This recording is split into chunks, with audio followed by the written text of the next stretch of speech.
Welcome to Crappens. Don't wait a week for a new video. Join our Patreon at the Crappens On Demand level for instant recap access. Link in description. Enjoy the show.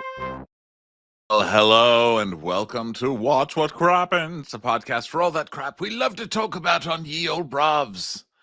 I'm Ronnie. That's Ben. Hi, Ben. Hi, Ronnie. How are you? How's it going today? Good. Good to see you over there. Wow, long time. It's not. It's good to see you too. You know, familiarity supposedly breeds contempt, but I don't contempt you. No, What do you there's think no about contempt. No, I feel the same way. I think familiarity breeds content, and content. that? It's a pun. Familiarity breeds bonaire. Just kidding. I shouldn't talk about boners because we are on the first episode for the main feed this season of Below Deck Sailing. If you guys have missed these, go over to Patreon. That's where they are, the first two. If you haven't, hey, what the hell are you doing here? Go somewhere else. Mother effer. Just kidding. Thanks for being here, everybody. Good to see you. Yeah, it's Below Deck. Crappy Hours every other Monday. Did that last night. Super fun show. Also, we have all the Secret Lives of Mormon Wives out now on the feed. And this week, we're going to do some fun updates on our lives on Patreon. So go check that out. It's also where you go if you want videos of us doing these recaps and see our gorgeous closed pause faces, which we're going to be doing every day on Patreon. So go see those if you want those. Okay, but today, let's get into Below Deck Sailing. Ben, how you feeling about Below Deck Sailing? Ben, do you feel I have betrayed you?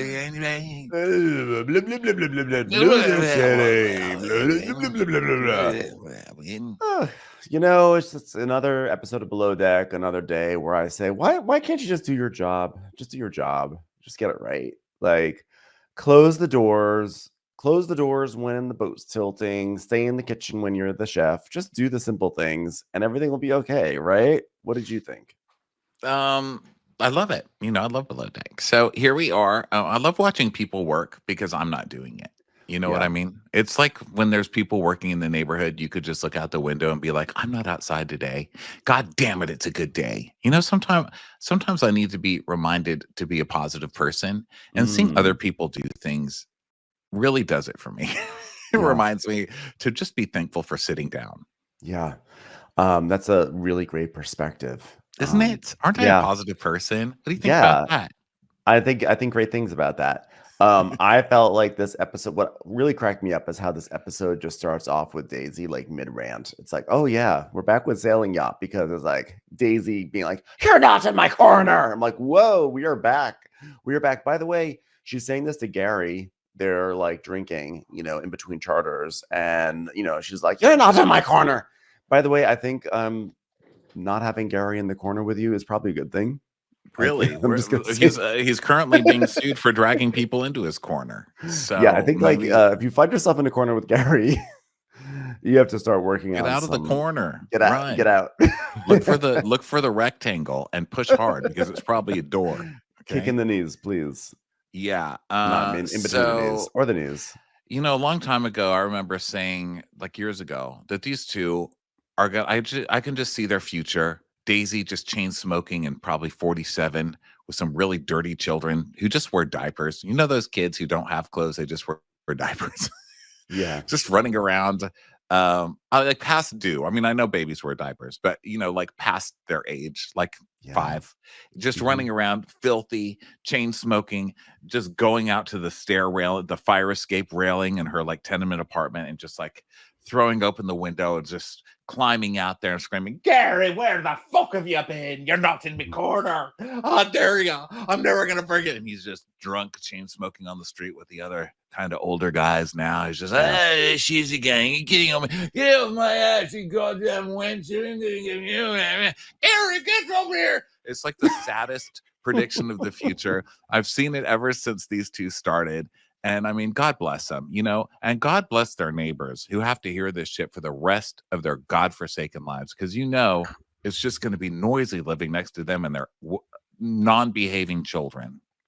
Oh, yeah. I think that's a very salient point. And it is a very, I think that is a very accurate view of the future for the two of them. We'll see. Time will tell. Yeah. So she's doing like, you're not in my corner. He's like, but I want to be in your corner. Let's get to the corner, shall we? I didn't know I was led back in your corner. Left corners. Show I me see if you're in friend my your corner. Show me if you're in my corner, and I will always help out your department. I will always be there for you, Gary. But face it, Gary, you're not in my corner. Well, I don't want to fight with you. I've learned a long time ago that fighting with you is the worst outcome that could happen. That was never my intention to fight with you. It was my intention my to time. screw you over and then have you constantly forgive me and just smile and pretend it didn't happen, like most people did when I was hotter and younger. Gara, it might not have been your intention, but that was the reality. And he's like, well, I'm sorry that it had been like that. Being your friend and being by your side and standing by your side and maybe trying to grab your baby. Well, no, although I haven't always, been side by side with you, that's what I want. She's like, I'm looking after the girls, Gary, and that's my main priority. And if you want to come along the train, I'll carry you. I will. I'll carry you on the train, Gary. I'll carry you on the goddamn train. Corner, not inner. Well, I'll be on the train. Is this a sexual train of some sort, or is it just some sort of functional train? Either way, I will be on it. But let's work on the train to keep going on the train tracks and not derail it. Blah, blah, blah. Exactly. I don't want to derail the train, Gary. Do not derail the train, Gary. Oh, fuck off. Stop putting words in my mouth. Blah, blah, blah. Give us a kiss. Blah, blah, blah, blah, blah. And she just, it's so funny because this conversation, like, okay, I'm sorry. Then she's like, oh, corner. He's like, oh, yeah, I'm sorry. No, I'm not going to forgive you. Corner, Gary, corner. No, I forgive you. Let's flirt with each other and push each other flirtingly. This is what Gara does. In the moment, he's a total dick. And then he goes into remorseful guilt, half-ass apology. So I forgive him, move on, and we're just in this vicious cycle where we're never moving forward. And I think Gary needs to earn my trust because I don't want to be the fool who forgives another fool knowing he's going to hurt me again. But I guess that is actually specifically exactly what I am. Oh, well, that's why we pay therapy to break the cycles. And guess what? I'm not in therapy. Yeah, apparently not. Speaking of therapy, let's go to the girl who's terrified of doing laundry. Danny. So Danny is watching with Keith, and she's still doing that thing where she's flirting really heavily with Keith. I mean, yeah, she did the same thing. You might remember, for those of you who've missed the past couple of episodes, she was doing it with the fence post last week. There was a male horse actually that passed by that she gave a little flirt to. Yeah, a coffee cup. The coffee cup. It got pretty hot. So she's like, so what if that's also in 7 years? And he's like, well, that's a bit of a goal, but all right. And she goes, bro, I'm fucking pushing your buttons. Oh my God, what a flirt I am. And then the waiter comes over, and Cloyce whose name I still can't get used to. Just feel like cloying Joyce, Yeah. The waiter comes over and he's like, Marcello, is it possible to put the first 2 bottles of wine on one and then put the rest on another one? It's like, oh, is he going to get the bottles of wine? That's so sweet. No. He's trying to get his ass out of putting in for those bottles of wine. And I understand it in the sense that he's 22 and he doesn't understand that this is the way, the vibe of this crew and everything. And when you're 22, you're just trying to save every dollar you got, So Daisy's like, no, well, Cloyce, what we did last season is we all took a turn paying the bill. It works kind of nicely. So for this one looks like it'll be our most expensive one of the season. So you handle it, Cloyce. And I was like, I'm okay with that. I just really enjoy having any bills at all, because that means you've made it, really, doesn't it? I remember being a child and not having any bills, How did the water run? How did the electricity run? No one told me. I didn't know, but now I've got them. Here we are, bills. And Cloyce is like, well, that blows for me because I'm not drinking 10 drinks like the rest of you. Well, and he's like, it's fine. And Diana's like, what is happening? And Davide's like, if you pay now, I'll pay the next one. At the big party, I'll get married to a man and I will pay the bill for everybody. And he's all upset. And this is like that Friends episode where the 2 poor ones, Phoebe and I guess Joey, or there was 3 poor ones who couldn't. Everybody else with jobs goes out to dinner and pays these, orders bottles of wine. We've all been there, Yep. But you just made $1,400. Daisy's like, you made $1,400 today. This is how we do things. Get in my corner. Do you want to get in my corner, or do you not want to get in my corner? Cloyce, do you want to not be in my corner? he's like, that's whack, but okay.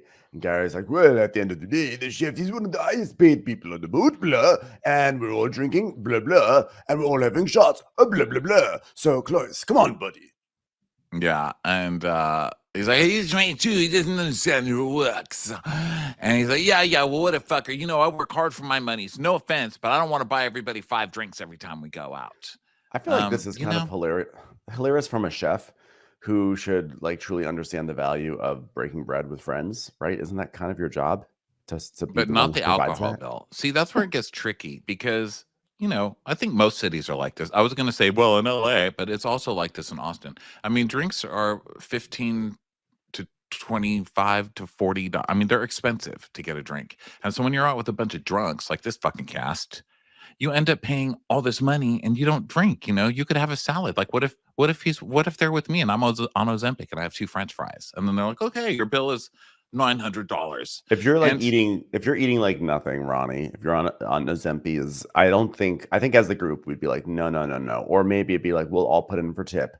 But like he's participating too. And what Cloyce doesn't realize is that this just gives him license to order the most expensive shit on the menu. You can get an appetizer and an entree going forward because that will compensate for the booze. that's true. Get a dessert, you know, like loosen Just up. use it. I mean, use the system. Or you have to say right in the beginning, like, listen, everybody, I'm not eating or drinking today and I'm not paying your bill. So don't look at me to pay it. Listen, I'm paying a lot of money to not eat. I'm not going to pay for you to eat.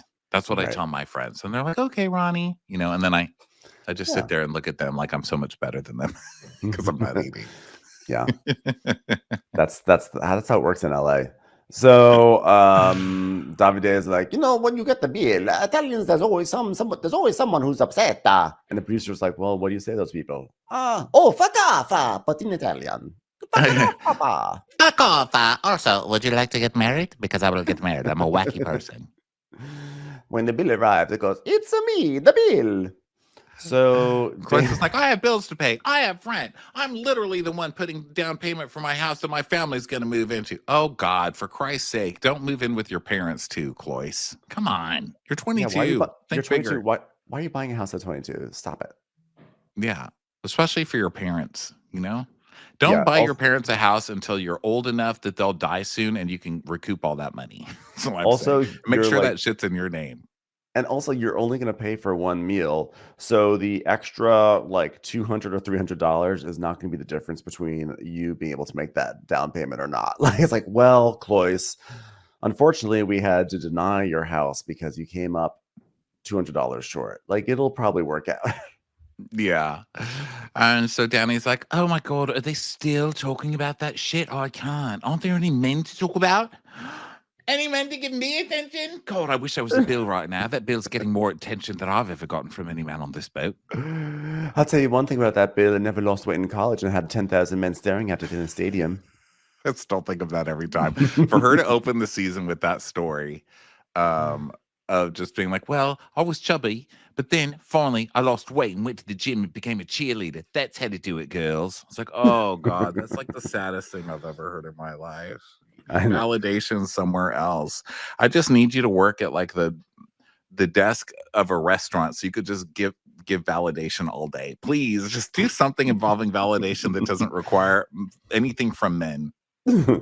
So now everyone goes back to the boat, and the vibe is sort of going downhill a little bit because Cloyce is complaining, and Glenn is in bed, just he's on his iPad, and he's like watching this. This the usual thing where they kind of troll Glenn, where I'm not even convinced the audio that they play is really coming from his iPad, but it's like, in Greek mythology, Neptune or Poseidon was known to sink many a sailor's ship. And he's like, woo! It's like, nailed it. So then Danny's like, yeah, Ibiza's supposed to be party central, but the vibe is deteriorating rapidly. Where's the party? And meanwhile, Cloyce is still moping around about having to pay some of that bill. Yeah. So sad. He decides he's going to go to the galley to make food because that's what he does when he's angry. To which I'd be like, I'm going to make him angry all the time if it means I get late night snacks, you know? Yeah, so, and also look how willing he is to spend other people's money. You didn't buy that food. Yeah. You're just cooking to blow off some steam, sir. You're fine with wasting other people's money. What if Captain Glenn wanted to buy a house for his mother? So Chloe says, he's like, this situation sucks. It reminds me of high school. I got straight A's in school, and I only had a few close friends, and I had multiple people that just didn't enjoy me. There was some kid that came up to me I had never met before, and he said, "You're an asshole." I don't have any problem speaking up for myself, but at the same time, I myself can be quite sensitive. Yeah, I no feel like a shit. bit of an outsider. Huge shocker with this one. Cloyce was a dork in school. I Didn't know. call that one. Didn't see that one coming at all. Really? Not from when he did a magic trick last week? I kind of feel bad for him. Like, I feel like I can see exactly what he was like in high school. I think he is socially awkward. I'm not sure if he picks up on all the social vibes that happen in a group setting, and you can see how he just kind of like misses it. And I think it's like incredibly endearing. I'm sure he's gonna have like a turn where I'll be like, no, he's the worst. But for right now, I don't know. I really love this guy. I love him too, and it kind of, well, I don't love him, but I like him okay. It Yeah. makes me wonder though how he's so young and I'm so old, but we were in high school together, because I'm pretty sure that was me that he's talking about. I do have that memory. You walking up with your trapper keeper, your hands around your trapper keeper, be like, "You're an asshole, Cloyce." And then did you like put your hand in the air and then do a swivel and walk away? Come on, girls. No, but I can tell you, I was carrying my books like a girl, because that's how I carried the books. You know how boys carry their Yeah. books like on their sidearm, and then girls carry them held in the front, like cradled like a baby to their chest? Yeah. That's how I held my books, because I hung out with all girls, and they were like, "This is how you hold books," and I was like, "Yeah, it is." Yeah, you've said that before, and I always think about that with you in high school. I always imagine you walking with your trapper keeper up against your still do chest. And so the idea of you walking up to Cloyce and being like, "You're an asshole." You're an asshole. Yeah. And then I wondered why I got pushed into lockers. Like, there are things when I got older that I'm like, I was so bullied when I was a kid, and I was. But then I was like, but was it deserved? Sometimes I'm like, I think I deserved it. That's a terrible way to think. I'm not suggesting that anybody start thinking like that, but sometimes I think that now. I'm like, I think I earned it. I think I earned that push into the locker. But anyway, you're an asshole. I'm just sad that you were not in high school when Scrubs from TLC was on the radio, because I feel like you would have been amazing. I feel like you would have had those books in front of your bag. You would have walked down the hallway being like, "I don't want no Scrubs. Scrubs, the guy that can't get no love from me." No, I was walking down the hallway going, greens, and nothing but greens, parsley, peppers, cabbage and celery, asparagus and watercress and fiddle ferns and lettuce. Singing Into the Woods lyrics. That works too. I was a pretty gay kid. So let's see. Also, I wanted to tell you, I was telling you yesterday how I was buying a table in the Marshalls. I was also carrying the table like that. I noticed it when I was standing in line. I was like, I'm even doing this like girls carry books. Come on, bro. How do you hold a table like that? I can understand a Like, I trapper cradle keeper. it. It was just bigger. I was like this, like cradling it in front of me, like holding it. And you walk up to someone and go, "You're an asshole." No, but I should have. If anywhere that you're going to find somebody to say that to, it's a Marshalls. Yeah, That's for God. I'm like, you know what? I'm never buying chairs from any of these places, because everyone's gross, sweaty husband is just splayed all over it for 2 hours, farting all over it and checking their emails while their partners shop. It's so disgusting. Like, who wants to buy that chair? Ugh. Yeah. I want to sit on your husband's butt. No. Okay, so Cloyce, Cloyce is bullied. Shocker. So then Danny's like, oh my God, she's talking to Diana, and she's like, Keith's just fucking boring because he won't flip back. I mean, but Anthony, remember Anthony, the guy I met at that club in the he just bit it, man. He just bit it. Yeah, and you dropped him. So yeah, what happened to that child? Yeah. Diana's like, that's what I'm saying. And Danny's like, I love how I'm treating this boat like it's not even this place. That's that I work. It's like, woo! And Diana's like, yeah, me neither. I'm just working. I think that you can see Diana didn't get it at all. She's like, what is going on with this girl? So Diana's like, who do I fancy? Oh, let me tell you something. Nobody, and this is not just like, oh, I'm going to tell a girl this. I'm telling everybody this. Nobody wants you if you're like flirting with them and then they turn around and you're immediately hitting on someone else that you're about to go bang. No, that doesn't make people feel special, you know? I mean, some people don't care because it's like, let's just bang everybody, you know? But I think someone like Keith seems like just like a nice guy. Is just like, I want a wife, you know? He comes across that way. And I just don't think I don't know. I get my feelings hurt when I'm dating somebody and then suddenly they're like all over people at a bar. Who does that? It's so fucking rude. And I know that we're not, maybe it's to make me like seal the deal or be like, you want to be boyfriend? No, I'm not going to do that. Why would I be boyfriends with you? You know, I kind of want to feel special.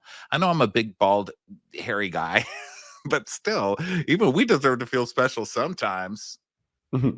um, I have to say, Danny saying, like, who do I fancy? Oh my goodness. This girl is really kind of grating on me because I don't think in the history of that question has it ever led to an interesting conversation for the other person. At that time, at that point, you're just sitting there listening to someone, go on and on about the guys. Like, maybe I like this guy because of this. Or maybe him, he's got dreamy eyes. Oh my God, we also have really good banter. It's like, you just want me to sit there and flatter you and talk about why you're so great and why you should go after this guy. I don't want to hear it. I don't want to hear it from Danny, and I don't want to hear it from anyone else. Yeah. Who do I fancy? Cat, I would imagine, because I imagine that's your real life. I think you're talking a big game. Okay. Yeah. I imagine your real nights are spent, dishing out cat fancy on tiny little plates and, humming Nina Simone sounds to a great. cat. Which actually does sound great. great. And if you were just honest about it, we could be best friends. But yes, this is not the way to go, ma'am. So then Gary is checking in with Chloe. So, you're in the corner. Yeah, you're in the corner. And he's like, oh, God, how's it going? So he's all bummed. And Gary's like, I want oysters. I want some of that. I love an oyster. And Chloe is like, yeah, that's an aphrodisiac. And he's like, oh, this is romantic, I might say. He's like, he goes, I've never done this with a dude before. You know that like oysters is not the same as having sex, right? Like it's not really broken down by like gender. Like you can have oysters with different types of people. Oh, no, I've fucked a guy before. I just haven't had oysters with the guy. I'm sorry. Did you misunderstand me? He was like, no, me neither. That just shows that we're friends. We should have a glass of wine here before. Also, I'm like, are you allowed to go into the oysters? It's one thing if you go into the mac and cheese, but the oysters feel like they're kind of more premium. But I guess maybe they're just so perishable that they just have to be perished by our staff. Yeah, I don't know. They're boogers. They're the boogers of the sea. I don't care what anybody Delicious. says. I love them. So, they're kind of bonding, and Gary gets Cloyce to chill out a little bit, and it's kind of sweet, I guess. It is. It's like he sees that a boy is sad, and Gary will always be there for the boys because Gary needs them. He needs them he needs their houses to stay in when Daisy kicks him out. Yeah, this is sort of like camp counselor energy going on here with Gary. It's actually, it's like an endearing side. He sees Cloyce is sad and he brings Cloyce upstairs. Then they wind up like Cloyce and Keith and Gary wind up drinking wine and smoking cigarettes and just like chatting into the night. And like, it's a way for Cloyce to feel accepted and part of something. And, when you hear that he like had no friends in high school, I was like, oh, this is kind of sweet. Yeah, it is sweet. So then, some male bonding, they're making jokes about skid marks and stuff. It's boys. That's how it is. It's like the Notebook, but for boys. Let's talk about each other's poop stains. Best friends for life, eh? Yeah. So now it's the next day. People are waking up. It's time for a preference sheet meeting. But before then, Emma is checking with Keith, and she's like, "So have you got SPF on?" He goes, "Always stay strapped." She goes, "Just sun." Oh wait, sorry, it was Danny. And Danny's like, "Just sunscreen." And Keith is like, "Yeah, well, I'm not going to carry a weapon." And she goes, "Oh, I wasn't talking about weapons." And he goes, "Oh, I think mine might be a bit of overkill." And she goes, "What are you packing that it's overkill?" This was flirting, I guess. Yeah, she's trying to flirt with him. She's like, "What do you got? Sunscreen in your pocket? Are you happy to see me?" He's like, sunscreen. Actually, it's like not getting it all. So Glenn, it's a preference sheet meeting. So Glenn's like, "Welcome, all lovely ladies for charter number 2. Amy, realtor from Texas, is coming to Ibiza along with her 2 daughters and a few close friends to celebrate her 60th birthday. I hope there's a sassy lady with short gray hair and diamond sunglasses on this one. Fingers crossed." She's my favorite lady, by the way. I love this fucking lady. Like, I literally want to make a painting of her and put her in my house. I love her. She's great. She's great. She's got amazing breasts too. Good for her. So Chloe is like that. Oh, whoa. Whoa. Where'd that come from? Whoa. Was not expecting that. Cloyce is like, he's excited because it's gonna be a chill charter. One person's gluten free. And Dave's like, day one, the guests would like a Boho Island theme evening, complete with paella for dinner. Reading that back, that is so funny. I want a boho day with paella at the end of it. Guys, let's just go. Let's have a boho day, And boho, they don't use plates. It's just like one big bowl of stuff. Let's dress up like Stevie Nicks and then have some nice yellow rice at the end of it. Yeah.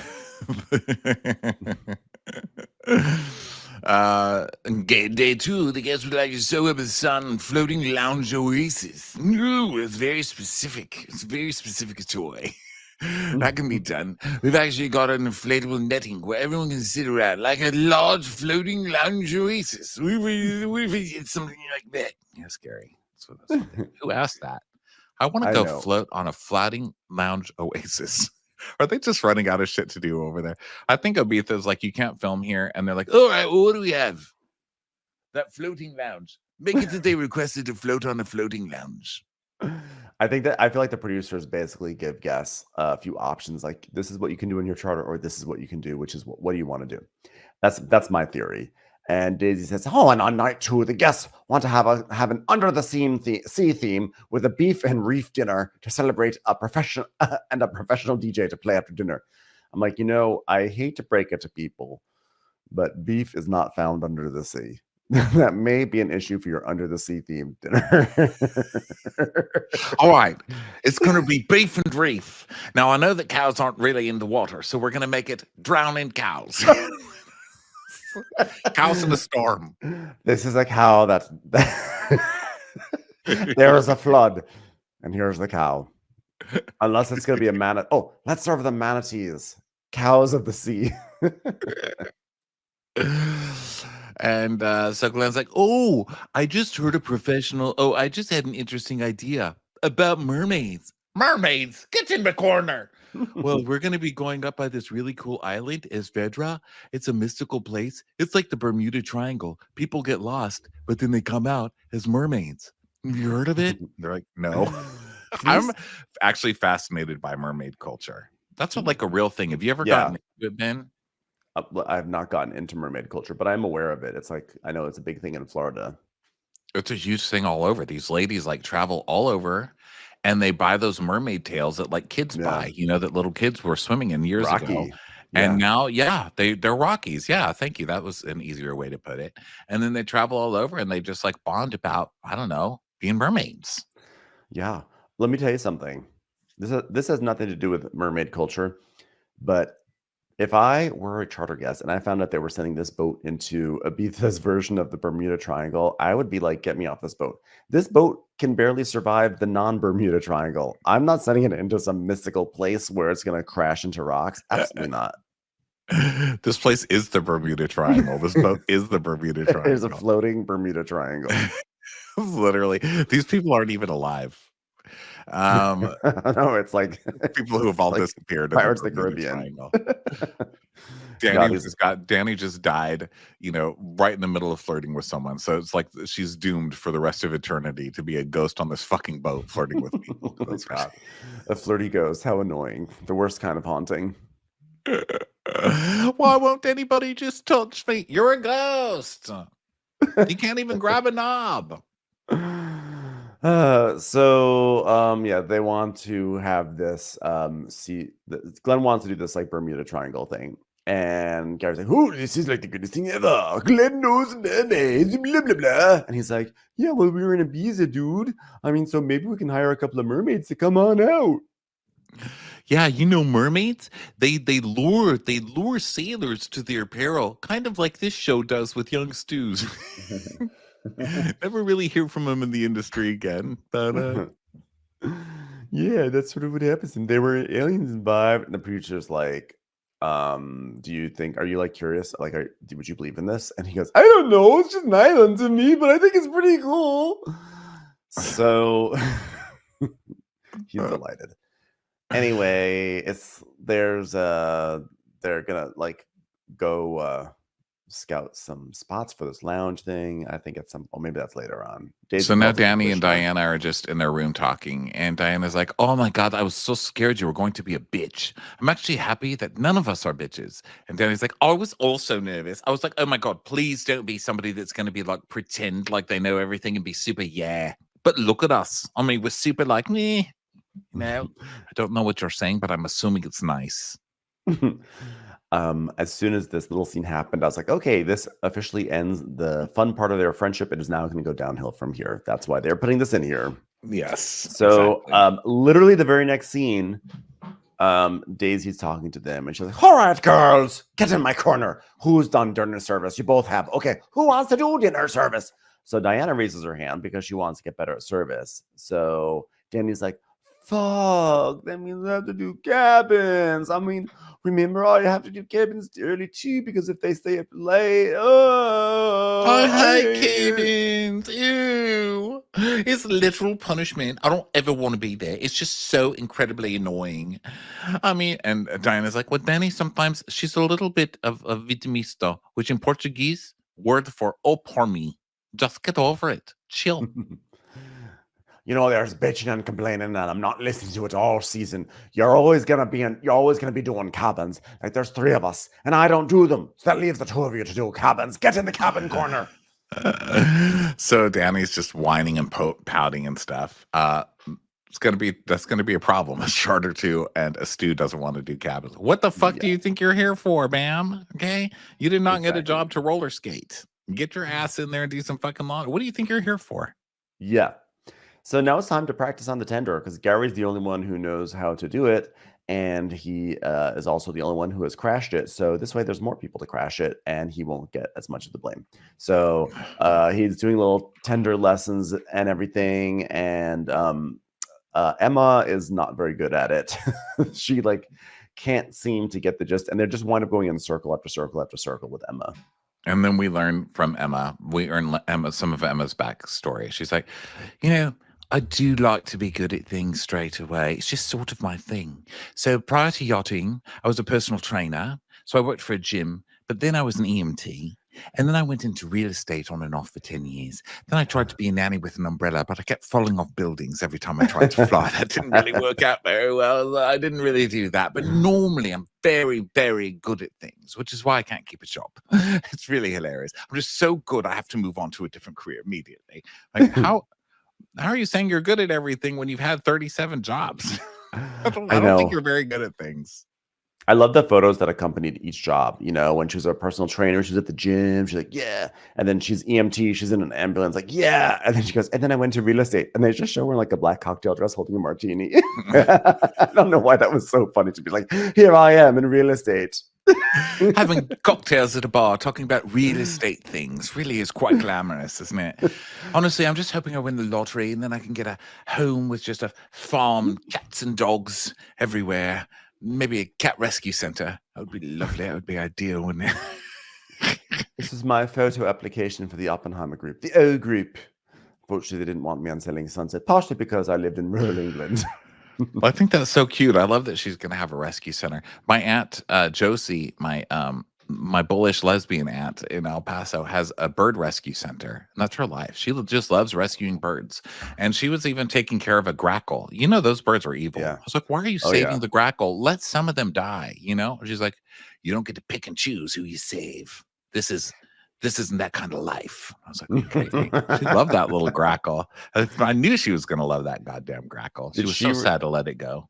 Did she rescue the grackle or did the grackle rescue her? Right, guys. And then they both went off together and murdered weaker birds just for being weaker. It's like, wow, she really changed. That grackle really changed her. The grackle went up to Cloyce and said, you're an asshole. The little hummingbird was like, you're carrying your books funny. Hey, shut up. The hummingbird is passing lots of judgment. All right, everybody, be in the cockpit in 15 minutes.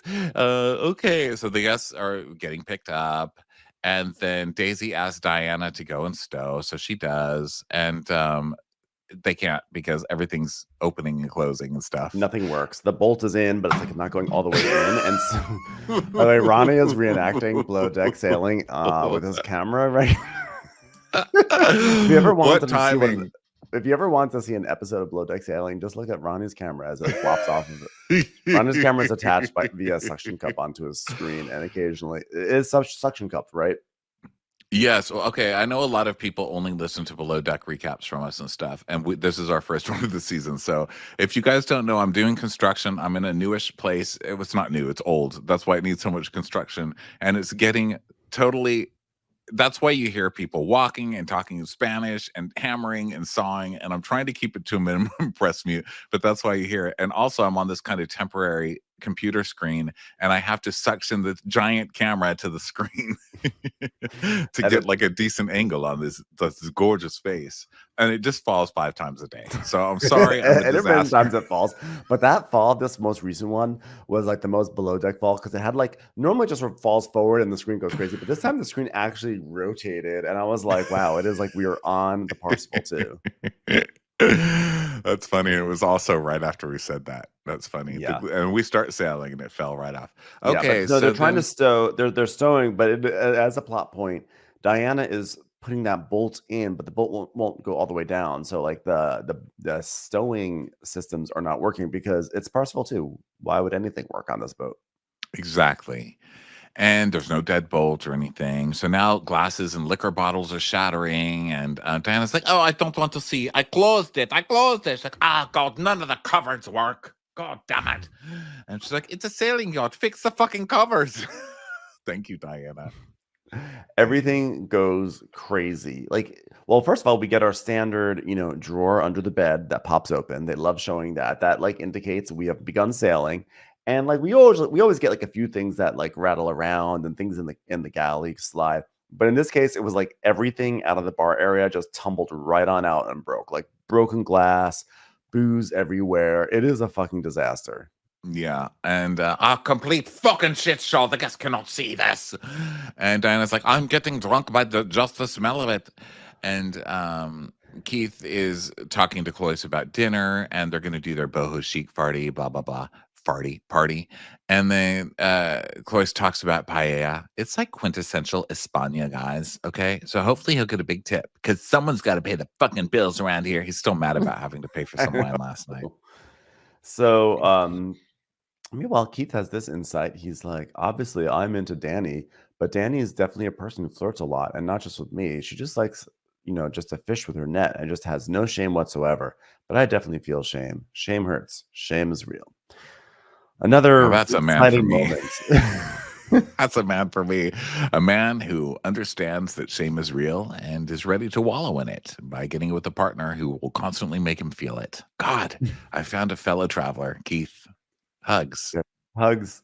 So now the next big drama, which is that we're heading into dinner time, and Daisy turns to Danny and is like, you can start setting for dinner.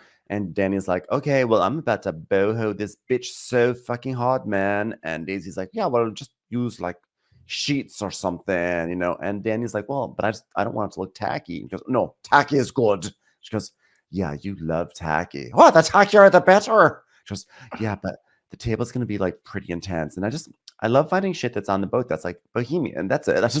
I don't want to make it tacky. She's like, I'm so artsy. I mean, it made my family crazy because my sister and brother are quite academic, but me, just art all the time. And he's like, what the fuck are you going to do with art when you're older? So I really take pride in my tables because I'm an artist. It's like, oh no, an artist table setter. God help us. I know. Because, that can be an art. There are people who actually do this for an art. You are not one of them, ma'am. Okay.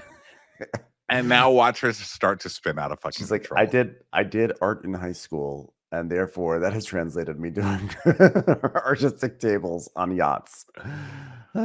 So now Danny is trying to do this, and she's really like she's not happy. But meanwhile, while this is going on, Emma is just sitting on the swim platform smoking a ciggy. And we cut back to her a few times, so we know something's wrong, and we know that she's not attending to something. And then suddenly the tender is banging on the boat behind her, like boom, boom, boom, boom, boom, boom. And so now all of a sudden Gary's like, whoa, blah, blah, blah. Emma, how did you tie the boat? She goes, oh shit, the tender slipped away. Oh well, I guess another job I failed at. Apologies. One more day behind my goal of becoming a cat rescue. As you get to the ripe old age of 30-something, you realize sometimes things just slip away and you learn to accept it.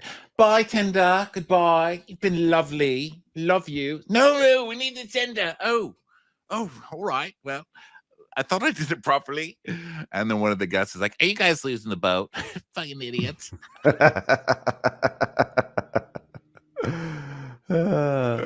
So yeah, Gary is not happy. But then Danny, meanwhile, is also unhappy because she's trying to do this tablescape. And she's like, I'm just so sad about the techie. And Danny's like, I don't understand why she said that's wrong. She's because we're making it too pretty. And I'm like, I'll do it, but but it's still my career. I'm like, you are not.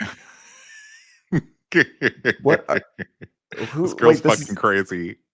Yes, it is your career, but like we do not have like recruiters here on this boat. People are not watching Below Deck Sailing, and I'm thinking, that girl, get her on my boat. I love the way she did that tablescape.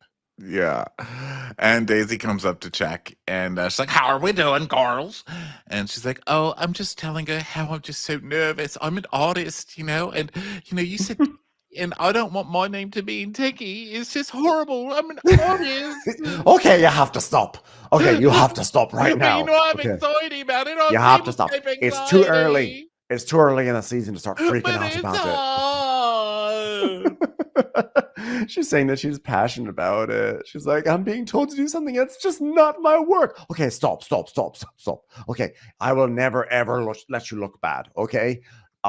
You're going to look bad on your own because you're on Below Deck, but I'm not going to let you look bad with a table skip. So stop. You're doing amazing. I will make sure you look great. And then Daniel's like, yeah, it's just like something looks tacky because I'm told to make it like tacky. And then they see, oh shit, tables. Just like frustrating when you're like passionate about something. I'm so passionate about tables. And I love Daisy clarifies here. She goes, no, okay, let's pretend I didn't say anything. Let's pretend that was nothing. It was the wrong word. Okay, just think of American 4th of July. And they just go all out. That's all I meant. When I said tacky, I just meant American 4th of July. That's all. American. Just think American. I didn't mean tacky, just American. It's not helping me. All right, look at me in the eye, girl. All right, the one that's wide open, not the one that's half wonked. All right, look here. Listen, Gary can't even keep his armpit hairs trimmed. You think that guy's got an art in his system? He's still got a job. Stop your crying and get to work, corner girl. Have you ever seen the Florida Project? Just make the table look like that. That's all I'm saying. All right, I guess I understand now. You're going to be great. And then Daisy to us is like, what the fuck? Like, it's a good thing that she cares, but it also tells me that she's hypersensitive and I'm going to have to watch my words. God. I used the word tacky, but I meant over the top. American, graceless, unsubtle, lacking nuance. Again, American. That's all. So then let's see what's next. So Daisy is now talking to Cloyce about doing dessert, and they're doing their flirting that they do. She's like, how are you guys serving dessert? He's like, carefully and warm. She's like, individual bread and butter puddings. Fucking kid. Ruined this kid's life. Can't wait. So they're serving, and there's all this stuff that's happening, and so like it's going to need once it's ready, like when it's time for dessert, it needs 8 minutes of lead time because he has to put it in the oven to heat it up. And so Daisy's saying, well, it's gonna take us a minute to clear. And then so Daisy recruits Emma to help clear the table. Okay. Well, this is a big plot point. Yes. He says it's gonna take 8 minutes. And she says, okay, we're clearing, and it's gonna take us a minute to clear. Put them in. Do you think it's going to take them 15 minutes to clear? No, it's going to take 2 minutes for them to clear, sir. Okay. So they are clearing, and Daisy tells Emma, you can tell the chef that he can start plating dessert. And Emma's like, well, he needs to cook for 8 minutes. And Daisy's like, what? Which, by the way, at this point, I'm like, that's really not like. I think waiting 8 minutes after your entree is cleared for dessert is not like the end of the world. I think 8 minutes is an acceptable gap. Maybe don't push it, Well, I think it ends up taking longer, right? So Right. she's That's like, what I'm well, saying. At this point, I'm like, it's not a big deal. It's 8 minutes. yeah. So Emma's like, Clovis, would you please put the dessert in the oven? Daisy said ASAP. Isn't that funny? To see Fables. It's the man who wrote Fables quickly. You ever wondered to yourself? He's like, okay, they're going in. She's like, wait a minute. How many minutes is that going to take? He's like, and she's like, we cleared. I thought Emma came down to tell you. And she's like, I did. And he's like, well, cleared is not just like, clear is like, we're clear to go. That's what I mean. Well, then that's also a reason why you should have. Doesn't matter. Either way, if you interpret it as we're clear to go, that means you should also get your things in the oven. That does not help your argument whatsoever. But didn't she tell him we're clearing now and it'll take 8 minutes? Yeah. Yes. I'm looking back at my notes, but she did tell him, and he's like, "Well, why are deckhands trying to tell me? She should have called me and said." But I also don't she understand. did tell you. But also, like Emma told him what I don't understand is Emma told him while they were clearing, and he put them in the oven. So I don't understand what the issue is. They were in the oven. They were going. Like, what? I don't understand where the delay happened with all this. I don't know why it ultimately wound up taking like 25 to 30 minutes. So now Daisy, who just bitched out Gary, is now bitching to Gary about someone else that she's about to bitch out. So she's like, me and the chef are going to fight. He's like, no ways, you're not in your corner then. Where do you think all these giant plates came from? And big communication works both ways. You have a radio, ask me. And Emma's like, by the way, Daisy, I definitely did tell him. I used to work in real estate. I understand these things. And the Glenn's like, so by the way, everyone, like the way the food came out, that was okay. You bring out a little bit, and you bring out a little bit of this, fine. She's, yeah, it's what it wasn't like the first day, but it'll be fine. Like, well, okay, we'll keep an eye on it, and let me know if you see anything else. So Gary's like, you're already having boxing matches with the chef then, Daisy. You're already going to have boxing. And she's like, he's like, have you cleared? And I was like, what the fuck? I told you I cleared. Why didn't you say I cleared? I told you. Well, I'm on you. And she's like, I'm on his side. I'm in his corner. All right, don't fucking start throwing me under the bus, because that was the second service he's tried to throw me under the bus. And you know how I feel about buses. I am a bus. I'll roll your ass over. Got 6 wheels on me. Is that how many wheels buses have? I don't even know, but you're about to find out. There's going to be tread marks all over your goddamn forehead. I'm a bus bitch.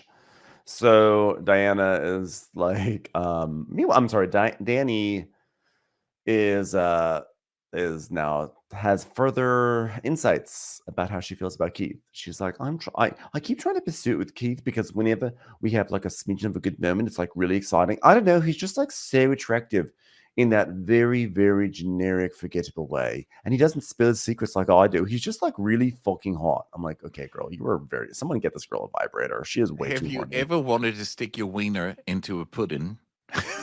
That's how Keith is. Keith is like a bowl of pudding, He is I'm sure it's good. I don't doubt that it's good, but like, do I want to fuck it? But I would. He's like he's like the yachty version of the Stay Puft Marshmallow Man, but at normal size, right? Like he sort of has that sort of like nice sort of. There's something sort of like love, like cute. But sort of, it's like a dad. He's like a soccer dad. I feel like he's at soccer, and he's not one of the dads yelling at people. Very white. He's just like the one who, when other dads yell at people, he's like, "Oh no, that guy must be having a really rough day." He's just that dad. Yeah, he's just like very white and very sort of just like sort of featureless. Like I think of the Stay Puft Marshmallow Man because it's just like there's not. It's like featureless. It's just like a big generic figure coming at you. Does that make sense?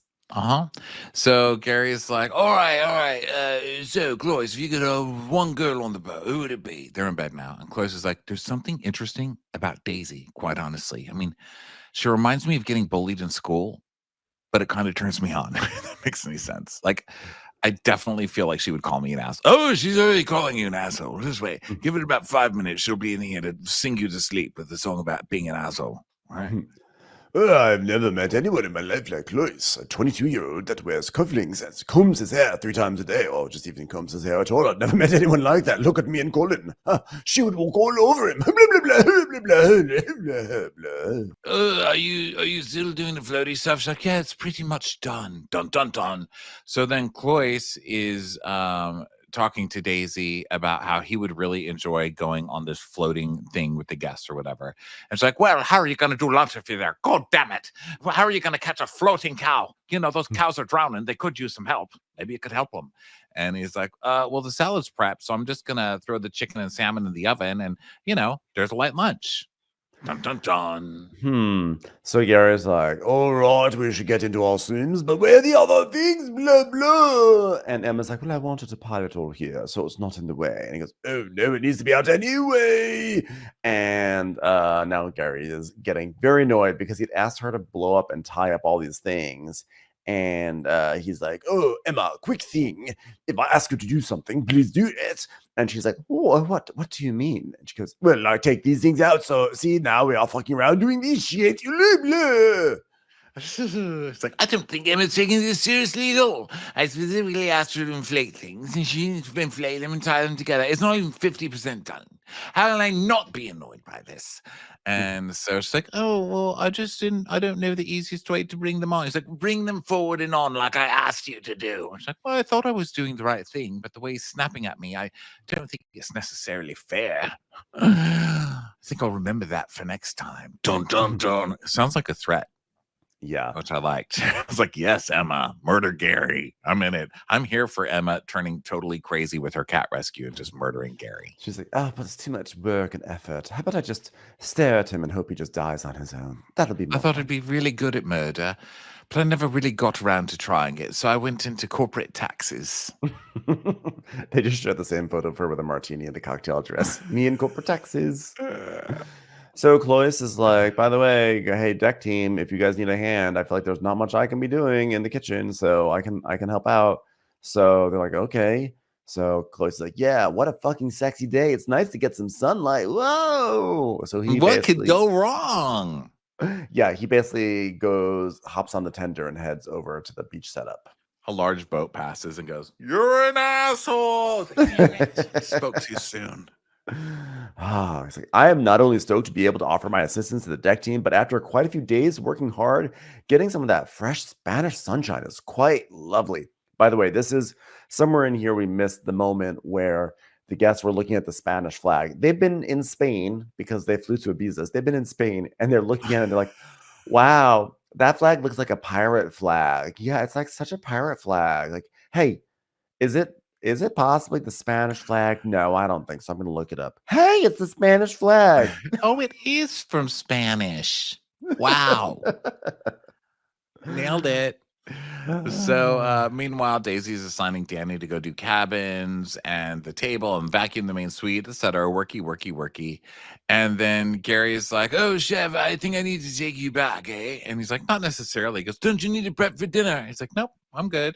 He's like, well, I mean, it is the chef. It's your department, but I think he's meant to be prepping. He's like, were you going to make French fries and chicken nuggets? It sounds like my wedding dinner. Yeah. I'm like, yeah. I'm like agreeing with Singer, talking as if I'm talking to Gary. I'm talking to your impersonation of Gary. I'm like, yeah, Gary, that's totally right. But yeah, what? I mean, like, sure, he's got lunch all set up, but isn't there stuff you've got to make for dinner? Like, there's like things, there's desserts and activities, and also you were going to throw salmon and chicken into the oven. That's going to take some time. You should get back to the boat, sir. But didn't he say he's going to do it? Did he leave them in the oven while he was gone?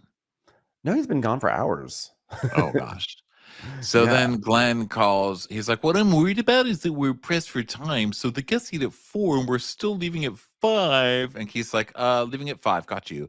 So now he radios Gary to swap out. And Cloyce is now serving wine to the guests. And Diana's like, oh, bro, I'm like trying to do my job. And you're like actually going to steal my job. It's his job to be in the galley. Just annoying.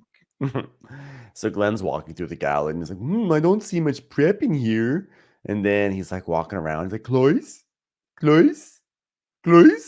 And then Garrett is like, does anyone see where Clois is? And Garrett's like, blah, blah. He's been with us ever since we set up. And he's like, what? And he's like, Jeff's got to get back to prep. And then he freaks out. Dun, dun, dun. Like, bring him back now. He's not here to have fun. He's here to serve at 4. Get him back here now. And he is not happy. And then we see like footage of Clois. Clois is like Gary. It's like Keith and Clois, and like one of the ladies are all like the three of them are on like one sea bob going to the water, and Clois is like, ha ha ha ha. I was like, I had the time of my life. And then the lady turns to Clois and goes, "You're an asshole." And that brings us to the end of Below Deck Sailing, everybody. Thanks so much for being here. If you want the first 2 episodes, head over to Patreon and check them out. We will be back next week with more Below Deck. And of course, 9 million Housewives shows that are on now every day, pretty much for the rest of the time. And we love it. So come and join us over there and over at Patreon for some bonuses. And we will talk to you all next time. Okay. Bye. Bye.